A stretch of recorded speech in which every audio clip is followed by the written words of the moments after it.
Hi, I'm Murph Fuentes, and I'm reporting for HANC, the Office of HIV/AIDS Network Coordination in Seattle. And we are at the IMPAACT 2024 Annual Network Meeting. What is IMPAACT? Well, it is the International Maternal Pediatric Adolescent AIDS Clinical Trials Network, and we are here with none other than the chair herself, Dr. Sharon Nachman. Thank you so much for giving us a few moments of your time and talking with us today.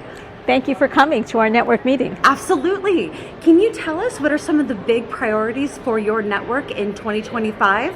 Well, of course, we want to do things for all of our populations. That means we have to develop studies for pregnant and postpartum individuals, for infants, children, and adolescents. And we want to go through our 4 scientific committees.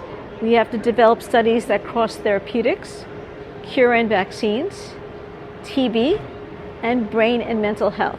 And we want to identify studies that speak to our community. We hear from our community about the studies they're interested in, and that's what we're developing. You've got a lot on your plate. I think it's really important to have a robust agenda.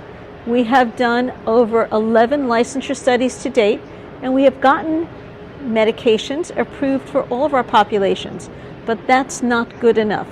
We have to do what is best for our community and look ahead. What are the next 7 years going to bring? Is it going to bring long-acting injectables? Is it going to bring new TB therapeutics? Is it new vaccines?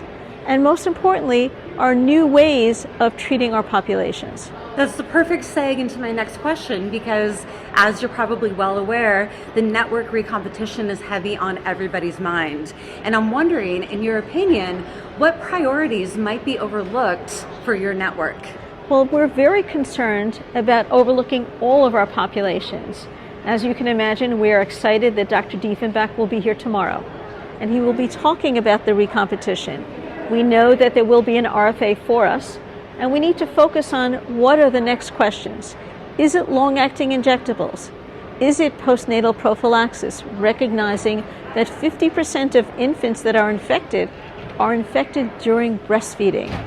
Is it going to be the next thing for structured treatment interruptions, recognizing that our study, IMPACT 1115, has shown 4 babies who have stopped medication for over a year haven't needed more medications. Each of those is a different study, different questions, and certainly things that our community is very interested in. We want to study all of those items.